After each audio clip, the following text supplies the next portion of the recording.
Welcome to the Bbka series of training DVDs, supported by Rouse Honey. This series of DVDs is designed to be used as a training resource for new and improving beekeepers, and for refreshing the knowledge of those already familiar with beekeeping. This video looks at honeybee swarms, swarming, and swarm control methods.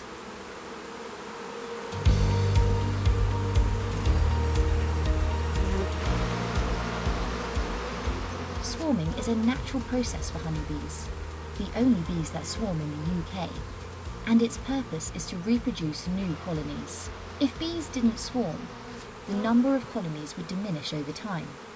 Some would die, either from disease or starvation, until no more colonies were left. When a swarm occurs, a colony splits into two viable groups. One group stays at the original site or hive, while the other, the swarm, flies off to find a new nest site. Swarming is a natural activity, and bees will always attempt to swarm when the conditions are right for them to do so. Your job as a beekeeper is to help bees through the swarming instinct, while ensuring that those that do swarm don't become a nuisance to the public or threats to your neighbours. During the spring and early summer, a colony of bees will expand rapidly in numbers. When space is tight in the nest, workers will start to look for somewhere new to live. A number of brood cells, usually situated towards the periphery of the wax combs, will be chosen and modified so that the larvae growing in the wax cell can hang downwards from the frame. Workers will start by making a queen cup from the cells they have chosen. The queen will then be encouraged to lay an egg in these modified cells. There can be as many as 5 or up to 20 or more such cells, or queen cups, when the colony is ripe for swarming. At this point, the queen will receive less food from the workers, and her laying rate will slow down in preparation for the swarm. The queen's weight will reduce, and her ability to fly will thus be improved when the time comes to swarm and leave the hive. When the eggs hatch after 3 days in the modified cups, the workers will feed these larvae with royal jelly in order to produce a queen rather than a worker. The cells will be lengthened in a downward direction as the larvae grows and gradually turns into a pupa. After 5 days, workers will seal the ends of the cells with wax, and the larvae will start to pupate, eventually emerging after 16 days as an adult virgin princess. Once the first queen cell is sealed, the colony will become very agitated, and some of the bees will rush through the colony to disturb it, to initiate the swarming. Soon after, many bees, probably more than half the colony, will fly out of the hive, and the old queen will leave with them. There will be a great disturbance near the hive, with many thousands of bees flying about in a seemingly haphazard way. Somewhere in the melee, the queen will be flying about, guided by the other bees. The workers produce a pheromone from their Nasanov glands that helps to keep the swarm in close formation. The swarm will eventually find a resting point, often nearby, usually a tree or a branch, a fence post, or other suitable resting place about 2 or 3 meters above ground. The swarm will start to collect here in a loose assembly of bees, each holding onto other bees to form a cluster. The queen will be within the cluster, although she is able to move freely through the mass of other bees. Once the swarm starts to settle, bees can be seen flying through the swarm and the old nest site for a short while, so it appears that they are balancing the two colonies. In the first stages of swarming, the old colony may be depleted of bees, and during the balancing process, bees will return so that the old colony still has enough bees to raise the new queen required to take control of the old hive. After a few minutes, all goes quiet, and the colony in the hive continues its normal duties while the swarm settles down on the branch. Scout bees will be seen leaving and returning to the swarm. The scouts will now go and inspect all those sites previously checked out and determine which will be most suitable for their new home. Having looked at a site, each scout bee will return to the swarm and perform a dance on the swarm to indicate where the new home is. If the site is good, the scout bees will continue the dance and attract other scouts to visit their new home. Eventually, by a process of elimination and persistence, all the scout bees will indicate that one site is better than any of the others. At this stage, the bees will all perform the same dance and trigger the swarm to leave the temporary site and travel to its new home. The process of checking out a future home for the colony can take anything from about an hour to a day, and sometimes the swarm will not find a new home. If this happens, and the swarm fails to find a suitable new home, the colony is invariably doomed and will almost certainly die at some point over the winter.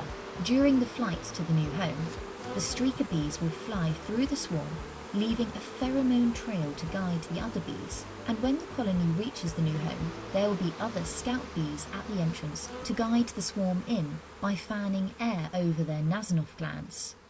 If at any time in the whole process the swarm perceives that the queen is not present, the swarming process collapses and they will look for the queen. If she is not found, the swarm will return to the old nest and the impetus to swarm will be gone.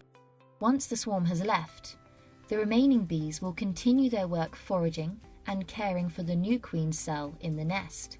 Over the next 8 days, the queen cells will mature, and about a day before it is ready to hatch, the workers will start to chew away the wax, covering the pupal base at the bottom of the cell, so that the queen may cut her way out of the cell when she is ready. The first queen to emerge will walk rapidly round the nest and feed on pollen and nectar. She will be looking for other queens in the same nest, and if she finds them, a fight will ensue, and one of the queens will die. The surviving queen will then look for queen cells that have yet to hatch, and, with the help of workers, will remove some of the wax covering the pupal case, and she will sting any queens to death that have yet to emerge. Old queen cells can be found with a hole in the side, where this process of sororicide, sister killing, has taken place. The old colony now has a young virgin queen, a princess, and sealed worker brood. No eggs are being laid at this stage, and there has been no possibility of any egg laying for the past week. The older bees are now dying, and until the new queen is mature enough to be mated, a further 3 to 5 days, no more new eggs can be laid in the colony. In all, the old colony may have no eggs laid and new bees produced for up to 6 weeks. Prior to preparations for swarming, the queen could have been laying from 1,500 to 2,000 eggs a day, so there's a significant reduction in the size of the new colony. Once the new queen has successfully mated and starts to lay eggs, she will hopefully ensure that the colony is able to survive. The old colony is at greatest risk during the period between the old queen leaving and the new queen starting to lay fertile eggs. If, for any reason, the queen doesn't return from a mating flight, or she is not able to mate successfully, the colony is probably doomed. There are a series of actions you can take to help the colony if this doesn't happen, but without your assistance, the colony will almost certainly be lost. By introducing a frame of eggs from another colony, one of your own or supplied by a beekeeping colleague, the workers have a second opportunity to raise a new queen and survive as a viable colony through the coming months. In times of plenty, when colonies build up strongly in the spring, some will get carried away by the urge to swarm. After the original prime swarm has left, the workers may prepare further queen cells so that other virgin queens can emerge. Further queen cells will be raised, queens will emerge, and they will then go on a mating flight. Should the workers only allow one queen to emerge, this queen will soon sense that there are other queens in the colony and try to sting these queens through the cell walls. The workers are able to prevent this and to protect the other cells for their own security. Eventually, she will swarm with around half of the remaining bees. This is called a caste. The reduced number of bees in the caste reduces the possibility of it surviving through the first winter. Again, the remaining workers in the old colony will release another queen and the process will continue until there are only a few hundred bees left in the colony. Even in times of plenty, any subsequent casts after the first cast are unlikely to survive for any time, and it seems strange that the colony would effectively sacrifice itself in this way. The process of swarming will usually produce 2 colonies from one and allow the number of overall honeybee colonies to increase. In normal circumstances, this will ensure that any colony losses from previous years can be recovered. Should conditions generally improve for honeybees, such as better food supplies and warmer summers, the total number of viable colonies will increase.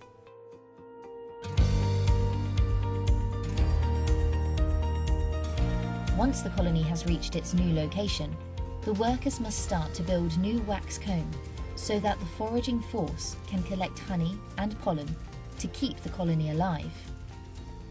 A large quantity of wax comb is required because until full-sized cells are in place, the queen can't start to lay eggs to re-establish the viability of the colony. Should the colony suffer from an extended period of bad weather or an outbreak of disease, then old workers will die off before sufficient new workers have been produced, and the colony may then die out. Once the swarm colony establishes a new nest with plenty of bees, the queen that came from the original hive is often superseded later in the summer or autumn, as the swarming queen may now be 2 or 3 years old and coming to the end of her life. Rather than simply killing the old queen, the colony will raise a new queen from a queen cell near the centre of the brood nest. Once the virgin queen emerges from her queen cell, she will be cared for by the workers and encouraged to go out on her mating flight. She will mate with 15 to 20 drones, who will provide her with enough sperm to lay for 2 or 3 productive years.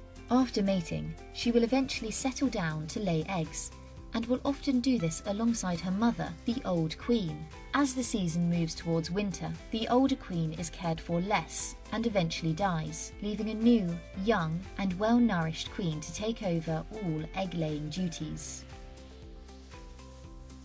Our modern understanding of swarm control really has come about in the past 150 years or so.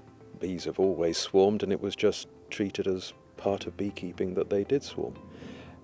However, with the scientific and Victorian focus on beekeeping in the late 1800s, there was a desire to try and understand what caused it. If you look to the 1890s, about 20 years after Langstroth published his designs for the movable frame hive, which really is the basis of what we've used since, Ferdinand Gerstung in Germany was one of the notable early scientists that was looking into this. And of course he came up with his theory of excess supply of brood food, which no longer is considered correct, but at the time it gave a partial explanation for what was observed and led to various attempts at swarm control and swarm management around this idea of controlling the amount of brood food, the amount of young workers available in a particular portion of a hive or a colony. The next significant step, I believe, was George Demuth in America in the 1920s, who observed that it was not strictly the amount of brood food available, but it was congestion within the hive and congestion within the brood area that was leading to quite a natural response to depopulate by swarming. It better suited the observations of what happens when in the swarming process. Swarm management then changed subtly to look at this decongestion, if you like, of the brood nest. And that's really what led us into the artificial swarm, the proactive splitting of colonies to achieve that decongestion. Moving forwards into the 1950s, Colin Butler was at the forefront of the work which gave us an understanding of what we call queen substance. It was a term that Butler coined. Butler's understanding was that the presence of queen substance aided the cohesion of the colony and directed many of the activities, and swarming or swarm preparation was just one example of this. Butler noted that an efficient distribution of a high level of queen substance inhibited swarm preparations. So the colony was in a sense happy, however large it grew, as long as it could continue to distribute queen substance. And where he noted things would be breaking down and the inhibiting of swarming would fail was either when the colony got to such a point that it could no longer distribute effectively the queen substance, or he also noted that the queen's own production of queen substance drops by half each year. So a young queen can inherently produce more queen substance to satisfy a colony than an older queen can. So there's a clear correlation between the age of the queen and the likelihood of a colony to undertake swarm preparation. If the beekeeper tries to keep an old queen in a large colony of bees, the likelihood of swarming is increased. As April passes into May, it helps if the bees are given plenty of space in the hive. You can provide extra space by adding more supers. This allows the bees to move into a new super and relieve congestion in the brood chamber. If you are inspecting a colony on a sunny day, it may seem that there is plenty of space in the hive. However, when the foraging bees return to the hive in the evening, the number of bees present can increase by as much as a third. The second key action is to maintain colonies with young queens. It's generally advisable to replace a queen when she is in her third year in a hive. This is similar to the period that a queen would be allowed to head a colony in the wild. Once a colony has started preparations for swarming, it is very difficult to prevent the process, and every activity to stop the desire to swarm will demoralise the bees, rather than allowing them to continue their work. The only action now is to move to a method of swarm control and work with the bees to satisfy their need without losing any bees or build-up of the colony. There are two principles we have to consider when managing bees in the summer. The first one is swarm prevention and the next one is swarm control. Swarm prevention is doing activities to make sure your bees don't wish to swarm, and that's all about increasing the size of your brood cavity, generally making sure you have young queens. But after a while the colony would eventually decide it has to swarm, and then we move into something called swarm control, which is managing the process of swarming so that the bees think they've swarmed but actually haven't. And the way we do that is by using a number of different techniques.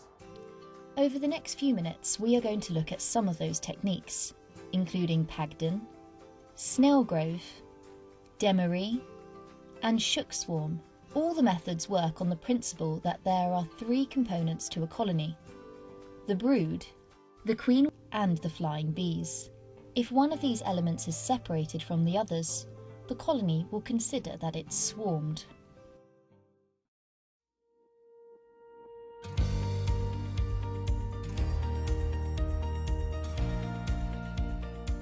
So the first thing to do is remove the roof and the supers. Now we're going to remove the queen excluder. Next job is to move the whole frame, whole hive, with all the bees to the new position.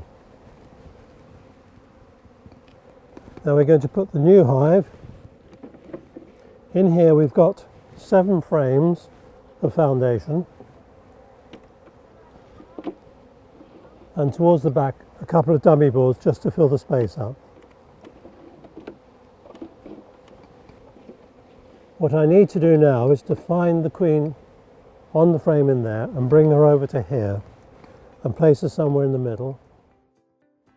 The queen should be on a frame which has eggs, so I'm looking for the brood before I start looking for the queen. Now this has brood on it.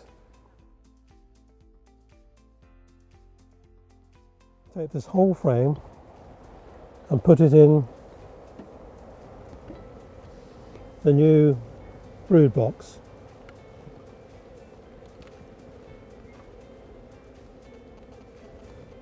Then we close up all the frames. So we now have the queen on one frame in the middle of this box and a few attendant bees, and all the flying bees are going to come back to here because this is their old colony. So it's going to be a fairly strong colony. and it should carry on producing honey. What I'm now going to do is rebuild this colony.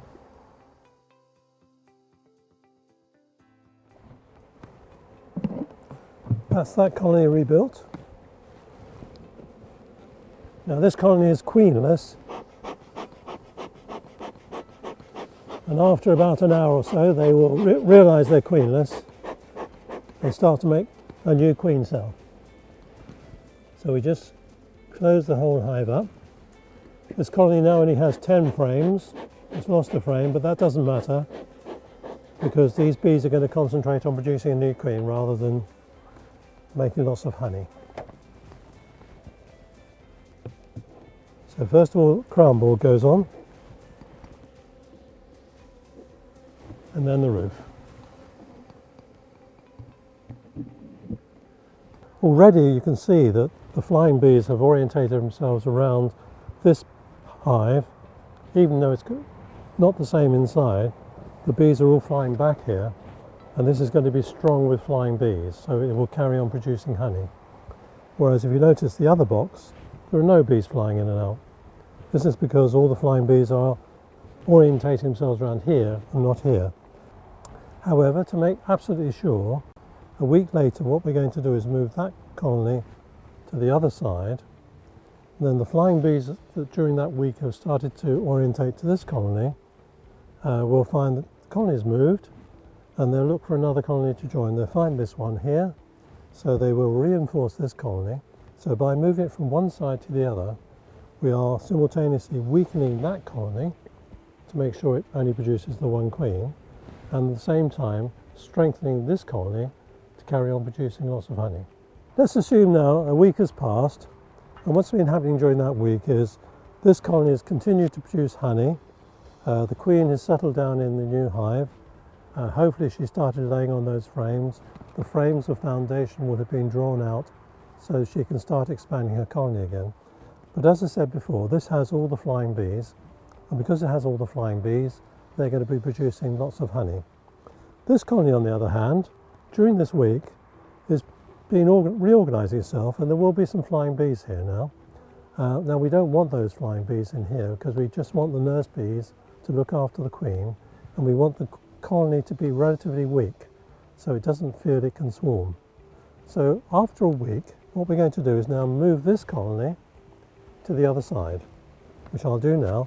And it's a very simple move because this is fairly light. You can lift the whole thing in one go. So just bend down, lift it up, walk to the other side, and put it down. Now while doing that, any bees that were flying back here will find the colony is gone, and they will start ranging to find somewhere else to go. And the first thing they'll find is this colony. So those flying bees will go in here and reinforce this colony. At the same time, they're not going to go in there, and therefore that's going to be weak. Now we can only do that once. It's called the Hedden variation of the Pagden method. And the reason we can only do it once is because if we did it in another week's time, there was a very small possibility that the queen might have hatched and she might be flying on a mating flight. And if she was flying on a mating flight when we did this procedure, she would come back here, lose her hive, also range, go into here, and if she went into here, there would be a queen fight and we would lose one of the queens. So we only do this once. And then we leave it until this queen has started to lay eggs. Once she's laying eggs, you know that she's mated, everything's going well. What we then have is a choice. We can either leave this as a separate colony, if we want to expand the number of colonies we've got. We've got 2 colonies now instead of the 1. Or, if we really want to bring the bees together, we don't want any more colonies, what we can do is combine this colony with that colony using the newspaper method. We're going to unite 2 colonies together. It's a very simple operation. We've brought the colonies close to each other so they're familiar with the site that they're going to end up on. And I'm simply going to place this small colony on top of this one. If we were to simply put the boxes together, the bees that don't know each other would be introduced dramatically and they would fight as a result. Instead, we're going to use a sheet of newspaper as a delay mechanism so that the bees meet slowly. They'll chew their way through the newspaper, which will slow down their meeting and mixing with each other. And also, as they chew through, they will engage in trophallaxis, which is exchange of food, contact of antennae, which is, it builds acceptance and familiarity between the two disparate colonies of bees. I need an assistant today because there's just a little bit of a breeze. I can't do it single-handedly. So first thing we need to do is just get the bees down. Just give them a little smoke to get them down. And if we can put the sheet of newspaper over the top, please.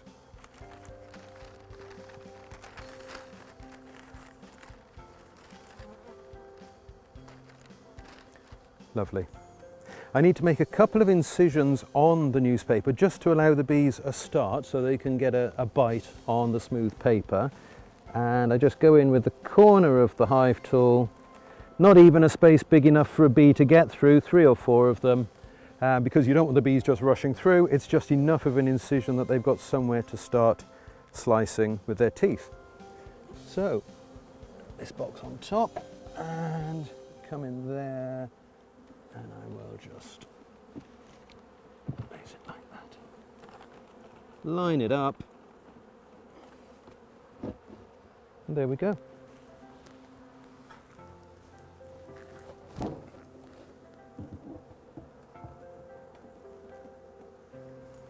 So we've united them. 2 colonies on 1 stand, mixing slowly through the newspaper and familiarising. So this is our pair of colonies that we united earlier. It's been about an hour and a half now since we put them together over the newspaper. I just wanted to have a look in there. You wouldn't normally do this, but I wanted to show you that they have gone through the newspaper and made contact in even this short space of time. So let's have a quick look in there and see what we can see.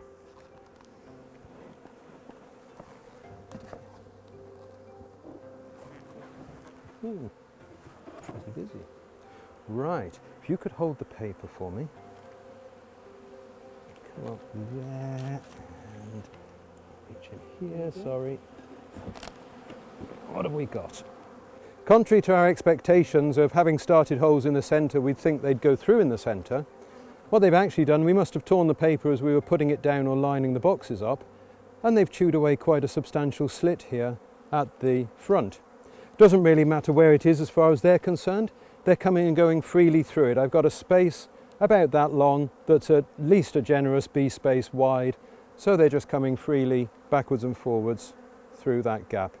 So in strict senses of the word, they have united.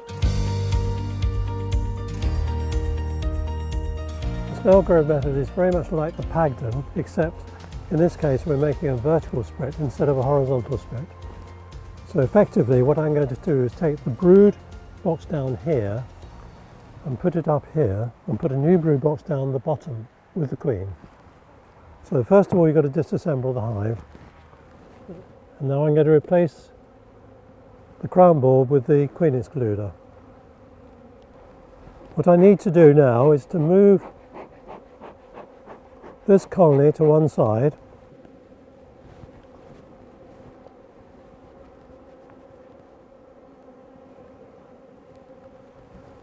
and put a new box in place of the old colony.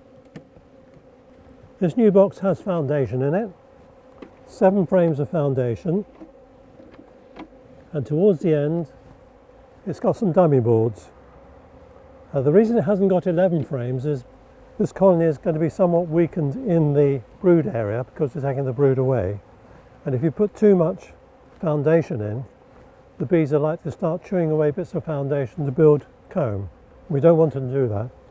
So effectively we're going to give them just 7, and what I'm going to do now is try and find the queen in that box and bring the queen on frame into this box. The queen should be on a frame with eggs, and it's very unlikely to be on a frame that has no brood at all. So I'm going to look through these one by one to see where the brood nest is. This is one of the occasions where it's useful to have a marked queen because we don't want to spend too much time looking for her. As you can see, the queen is marked, which makes it a lot easier for us. So what I'm going to do is take this frame across and put her in this box. And then we're going to close everything up in here. So now we have a new box here with lots of foundation and the queen. Now the flying bees are all going to go back into here because that's their normal place to be. What I need to do now is put on the queen excluder.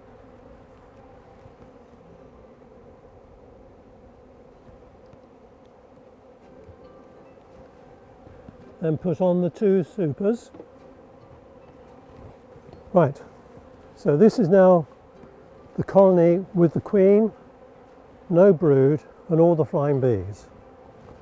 I'm now going to put on the snail grove board, the special board, and I'm going to put the 3 entrances, 1 to each side and 1 to the back.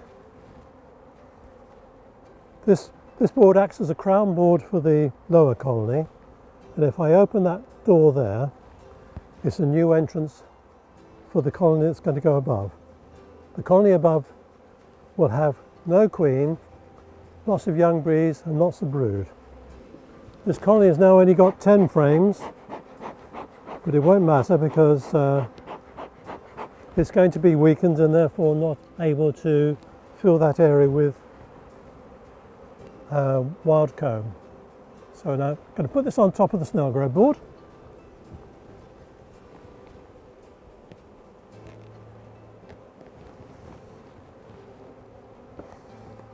To join her, because that's the normal entrance they're used to. We then have a queen excluder, 2 supers, and then the snail grove board. So that is effectively 1 colony up to there, and the colony without the queen is above the snail grove board, and there's the new entrance.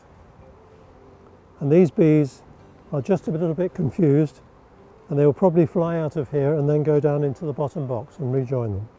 So any flying bees up here will fly out of here and go down to the bottom box, because that's where they're used to. This colony now is going to start to try and make a queen cell.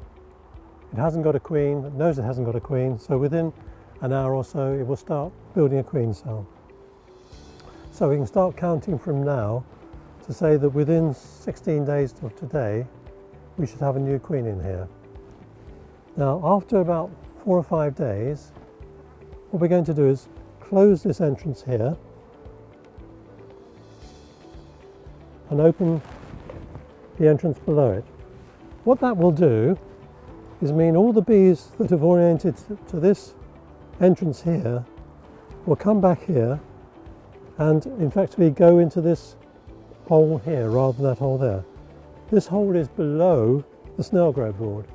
So effectively what they will do is join the colony down here and carry on happily. Having gone in this way, their normal habit is to go down to the bottom of the hive and go out. So effectively they will go in here, and the next day when they come out, they will come out at the bottom here and they will reorientate down there. So within a day or 2 you can shut this box. Now you'll notice that what's happened now is the top box has no entrance. What we do is come round to one side here and open this door here, and this provides them with a new entrance.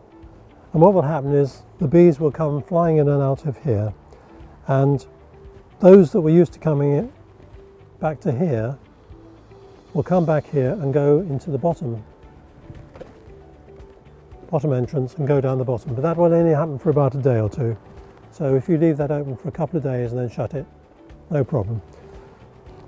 Bees will start coming in and out of this entrance for the top colony. It's slightly weakened now because we've taken some flying bees away, and after another 4 or 5 days, bees in the top would have got used to going in and out of here. What we will do then is shut this door, just be careful of the bees, and open the one below. So once again, bees that have got used to orientating to this entrance will now be flying back here, going into this entrance, which takes them into the bottom box, and they will fly out naturally from the front entrance. So we leave that open for a couple of days or so. But once again, this box hasn't got an entrance. So what we have to do is go over to the other side, and we open this door here, which provides the top colony with an entrance. And after a while, the bees will start orientating from the top box to this entrance.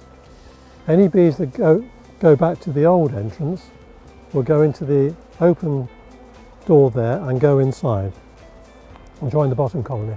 So all the time what we're doing is taking flying bees away from this top box and making them join the bottom box.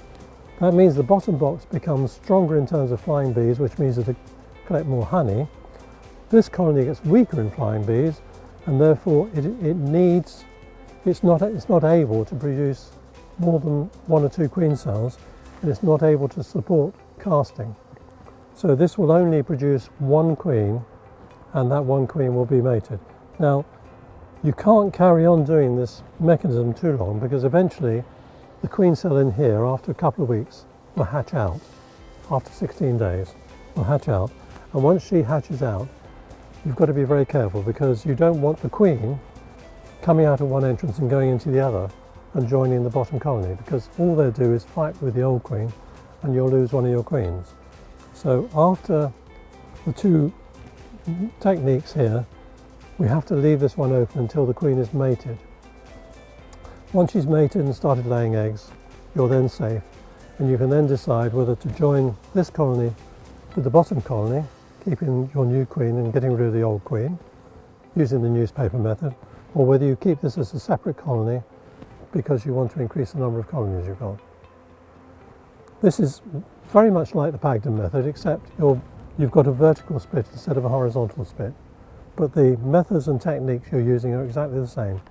You're separating the flying bees from the brood, and the brood is then going to produce a queen, and that brood you have to weaken to make sure that it doesn't feel it's strong enough to produce more than 1 queen.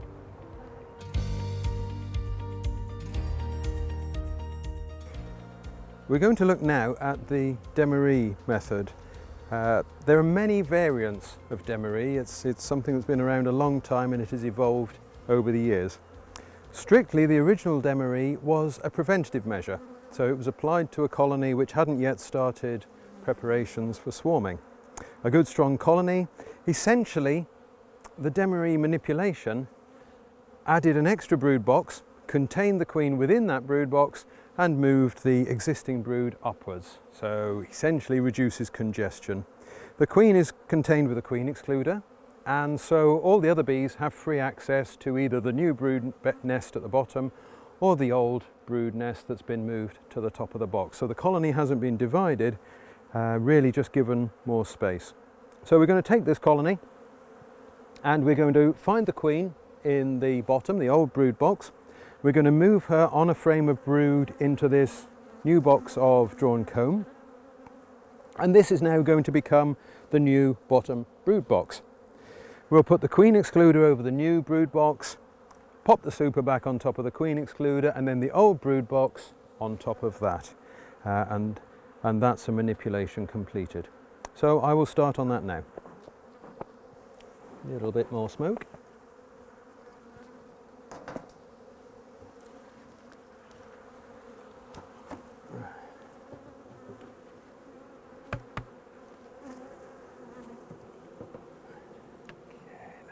This away over here.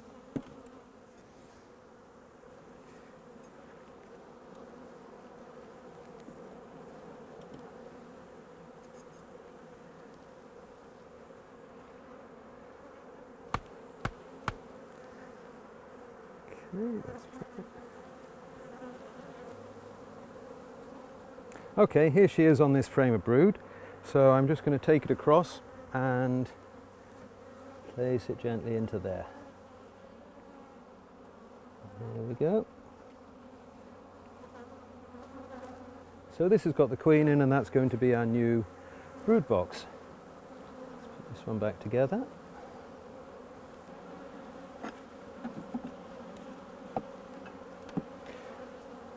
So there she is, and she's contained back onto her queen excluder. Their super goes back on top.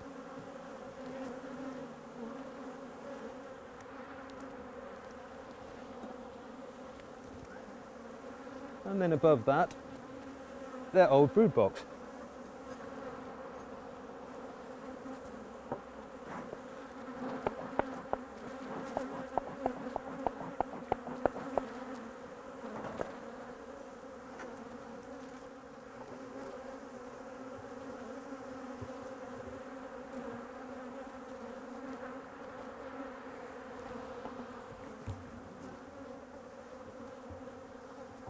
And we close them down. So what we have now, a new brood box with a queen on a frame of brood in the middle there, queen excluder, their existing super, and the old brood box has come up to the top here. The old brood is in there, the nurse bees are in there, but they have free passage down to the new brood nest, which the queen will be starting in the lower box. Principally, we've added another brood box space. Over time, as the brood emerges from here, depending on the time of season, the state of flow, you may well find that the deep frames here become backfilled with honey, and of course can be extracted to then give you a supply of empty drawn comb. We're generally doing this in spring. The colonies are building up on the spring flow. It's a strong colony that's becoming constrained within its single brood box. This manipulation is appropriate to a strong colony with a good spring flow. If the weather changes, then you need to think seriously about feeding them to sustain them. If you've given them a box of foundation here as their new brood box, because you didn't have some empty drawn comb to hand, then you should think routinely about feeding them for the next week or two as to allow them to draw that out as a buffer against the weather changing. We don't have perfect weather in the UK. We can't say in April, May time, oh, it's going to be fine for a fortnight, they'll be okay. We risk causing them problems by this manipulation and then not attending to them in the case of changing weather. There is a strong likelihood, however, that in the box up here, the nurse bees that remain with the brood that suddenly find themselves distant from the queen, they may well start drawing emergency queen cells. Possibly not because they are feeling that they're inclined to swarm, but more because they've suddenly been removed from their queen, or their queen has been removed from them.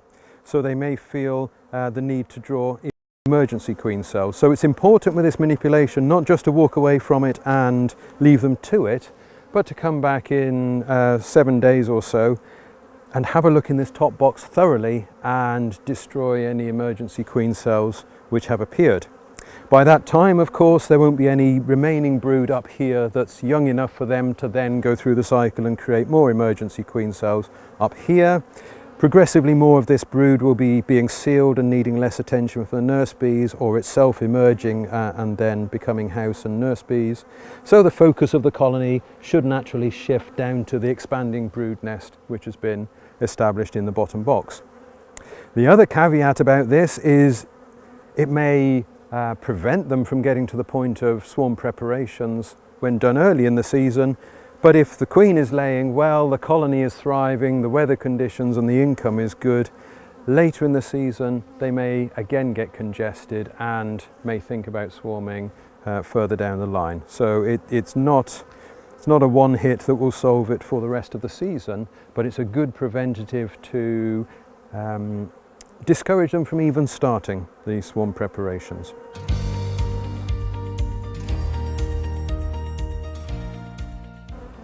We're going to look now at the shook swarm, and the shook swarm has two principal uses to us. The first is as a hygienic manipulation in order to move a colony away from soiled combs where there is diseased brood onto clean combs. The second move is as a form of swarm control. It acts as a type of depopulation, and you actually move the queen and the flying bees onto new brood combs, and you remove the old brood combs and the brood they contain to somewhere else. And essentially the colony now is in a new brood box with plenty of space for the queen to lay, and it doesn't have that onwards population increase of all that brood emerging because you've taken that brood away from them. So we'll look at the simplest situation for a shook swarm. We have a colony here that needs to be moved onto new combs. I have my box of clean combs prepared. I simply need to go through here, find the queen to make sure that she is transferred. I could just take the view that shaking every bee must shake the queen, but I would rather be sure that the queen herself has been moved across, and then shake all of the other bees in, moving the combs away and taking them away for whatever happens next with them. The one caveat with doing the shook swarm is it is quite a dramatic change to the hive environment, and colonies may abscond if they take offence at this, particularly if they've been shaken onto foundation where drawn comb is not available. So the extra step that we add in is in putting a queen excluder for a short period of time above the entrance, below the brood nest, really to contain the queen in that brood box so that she can't exit with an absconding swarm if they decide they don't like it, so it keeps them there. The reason I say for a short time is queen excluders are very good at stripping pollen off returning foragers' legs. We want that queen excluder only in place to the point that the queen has started laying into the combs there and a brood nest has been re-established, which will then give the colony cohesion, and we don't really need to worry about any absconding risk after that. So let's start.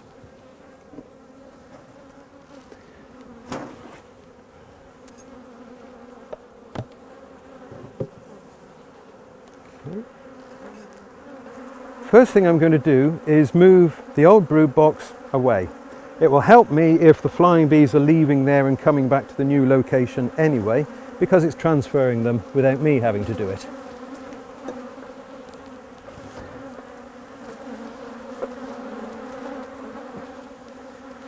I put down queen excluder on the floor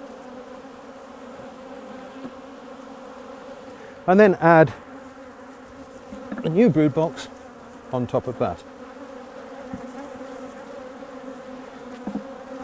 Because I am actually shaking the bees in, I'm going to need to take some of these frames out to give myself a space to work in. So let's get these up. I'm now going to go through the old box and find the queen. For my own satisfaction, I want to know that she's gone into here. I don't want to rely on just shaking all the bees and assuming that she's gone. So I shall quickly go through here and find her. Okay, here she is. She's on this comb. What I'm going to do just temporarily is to cage her so that I know where she is. I'm shaking them into the space that I've made by taking frames out, so I drop bees into the cavity.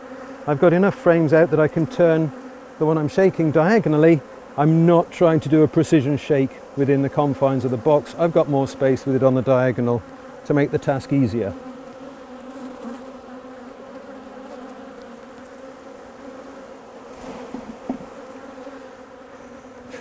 So we've shaken the bees off all the frames into there. We've still got the bees that have accumulated in the roof and are in the brood box that we've taken the frames from.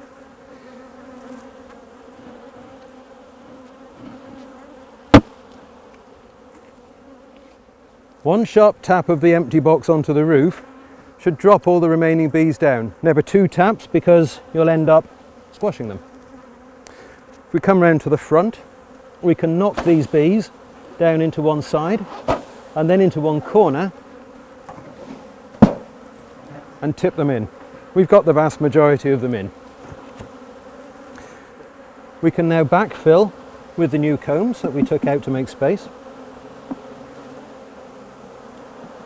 If there is a mass of bees at the bottom, don't force the frames down, just let them settle onto the bees and they will disperse.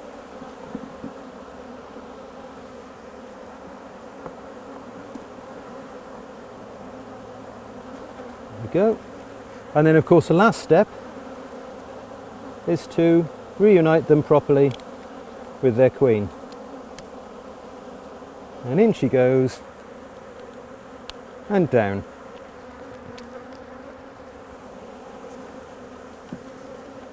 Now what we need to do is take away the old combs that we've shaken free of bees and dispose of them, clean them, extract them, whatever is appropriate given the circumstances for the shook swarm. The queen excluder underneath should be needed for probably 3 to 4 days and not really any longer than that. The key point that you're looking for is to see that the queen has started laying into the combs that you provided her with. If you've shaken onto foundation because there was no clean drawn comb available, as I have here, we should then feed this colony to give them an immediate income regardless of what happens with weather or state of flow, to allow them to draw some of that comb so that the queen can start the process. And we're looking for a couple of gallons of syrup on there to give them a significant reservoir that they can then turn into beeswax and give them some short-term buffer of stores against a change in the weather. Whilst it's quite a dramatic procedure, the other aspect that we could consider this for is a simple comb exchange. When combs are getting old and we want, as a precautionary measure, to replace them. If we look at some of the combs that this colony has been on, they're not really terrible. Yellow going to brown is okay. Brown going to black is where we should think about exchanging them. These really are what I would say, they're in the brown stage.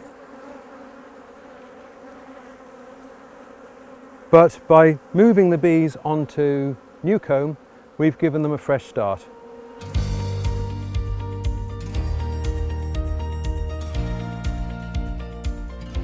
Even if a swarm has left the hive and settled in a nearby location, it is relatively easy to retrieve the bees and house them in a new hive. Problems occur if the swarm is allowed to remain long enough for the scout bees to find a new permanent home. For as soon as the swarm leaves the temporary resting place, it is committed to the new home and will be very difficult to remove. The final resting place is invariably in a cavity and well protected. As soon as the swarm arrives, the bees will start to produce wax comb to store nectar and to provide the queen with the opportunity to lay eggs. The new nest site then has the resources that the bees will defend and be reluctant to leave, so the best time to catch and contain a swarm is as soon as possible after it has left the original nest. Unless the swarm came from your own colonies and you are aware of its occurrence, you may receive a phone call from the police, someone from the local council, a worried member of the public, or another beekeeper asking for your help. It is an unwritten law of beekeeping that all beekeepers should be able and prepared to collect a swarm if asked. This is because the swarm could become a nuisance and the bees will be better protected in a hive than in the wild. Before attempting to collect a swarm on your own, as a new beekeeper, you should assist an experienced beekeeper to learn the procedure and be fully aware of all the safety issues involved. When collecting a swarm, it is sensible to wear fully protective clothing, a bee suit or similar, even though bees in a swarm are normally very gentle and disinclined to sting. To collect a swarm, you need the following equipment: a sheet to lay on the ground under the swarm, a receptacle to catch and contain the swarm. This can be a skep, which is a sort of straw basket that is used for housing bees and was used before the removable frame hive, or a cardboard box that can be secured, some secateurs, a lopper, a small saw, your smoker and some fuel, a soft brush or large feather, and your hive tools. Bees will often fly to a low branch on a tree at about head height and, after a while, quietly cluster there. Should this happen, the bees are likely to be calm and the swarm will be easy to collect and remove to a safe site to be placed into a hive. Once the majority of the bees are in the box, turn it upside down on the sheet.